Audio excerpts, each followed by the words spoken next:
class. We're back for another business as usual best practices. Today we're talking about Twitter. The article we're looking at today is from Mashable.com/2009/0624 Twitter brand best practices. As you can see, this article's pretty old. It's back in 2009. However, Twitter hasn't changed that much since then, so all these practices are still pretty relevant today. Going with that, number one is do your research before engaging customers. So the basic thing about that is who's your customers, how do they use Twitter. It goes straight into number two by saying determine your goals with Twitter. So number one and two are kind of linked. So what customer demographic is using Twitter, and also what are they using it for? Are they going there to check out your new products? Are they going there for support? What is your customer base actually using it for? Number three, utilize either a branded or personal profile. So a lot of companies, they'll either have their CEO be the Twitter manager just to make a more personal feel, and other times they'll just use their brand, and so anybody can manage it. Also, another tip with that is individual employees. If you have a small company that's really tight-knit, that a lot of people know your people, then you can have them have their own Twitter page and basically just engage with your customers as an employee of the company to make it more personal.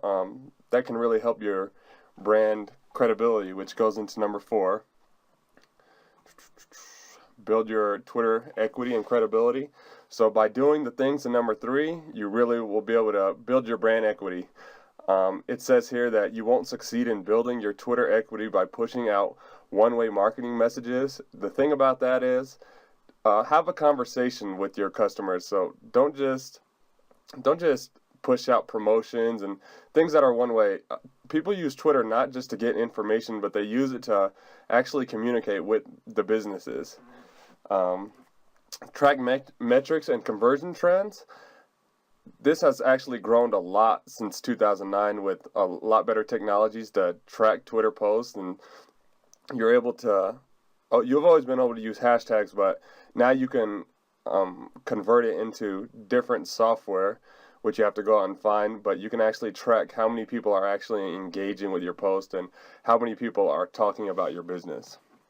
Number six, don't go overboard. Less structure is better. That kind of ties into number four. So if you have a personal profile, if you're trying to create a more intimate customer base, then don't go overboard. Be less structured. So have your own Twitter account. Just talk to people, not as a business, but really as a person, to try to put a personal feel to your brand. Listen and observe before engaging. The thing is here is try to figure out what your customers are talking about. Don't just jump into a community topic and, I don't know, throw out a promotion or something like that, because you really can lose your customer trust just because they want you to listen to them. They don't want you to just throw out promotions to them. They really want you to help them solve their problems instead of just being somebody that's giving them ads all the time. Be authentic, be believable. We kind of went over that. That's the same as number three and number four. And number 9, number 10, track, measure, and iterate, and also don't just strategize, execute. So the thing here is when you sit down with your team, you can have a whole social media team.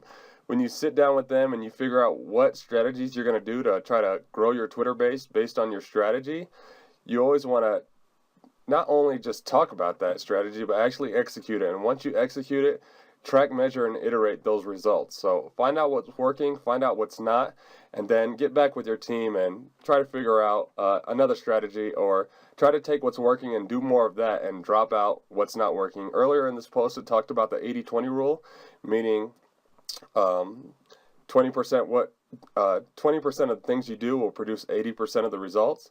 So that's the same thing that goes here with your strategy. So find out what's working, drop what's not, and you'll be successful. So again, this is from 2009, but as you can see, everything's pretty relevant today.